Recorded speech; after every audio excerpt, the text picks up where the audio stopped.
isn't it sad when people have to camp out at Parliament grounds for days on end, and people have to march over the Harbour Bridge, even though it'd be a great view? But I guess if you'd lost your job, you'd be there with them. And just to get heard, and yet Jacinda still does not seem to be listening. But it's great to see people like David Seymour, Christopher Luxon, and Winston Peters all coming out now saying the mandates and the passports are now a relative. And while the rest of the world is moving on, lifting all restrictions, New Zealand seems to be lagging behind. As most would know, I've been opposed to the mandates from the start, good people losing their jobs. Likewise, the segregation of society, the two-tier system with passports, locking good people out of functioning as a human being, creating division in our country, all in the name of keeping us safe.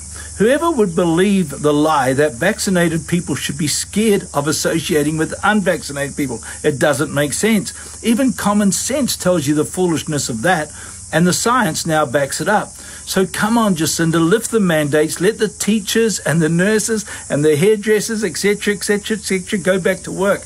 I tell you now, the 1st of March, when the boosters kick in, the booster mandates, when they kick in, I can see many, many more people standing up, calling out to see these outdated mandates lifted. Wasn't it great to see the police and the Defence Force? They just won a court to overturn their mandate. So the crumbling begins. The president has been set.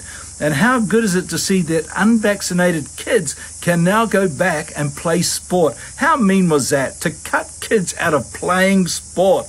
Wow. And now, of course, we really do need to allow their parents back in to watch them and to coach them. I think the world has got bigger issues right now. And so come on, New Zealand, let's move on before more businesses begin to crumble. And let's not buy into the fear. You know, the news, they highlight a person dies, and it's sad when anybody dies. I've said that before. They die with or of COVID. It's sad. But, 96 people die every day. They're not mentioned at all. Because the truth is, everybody does die.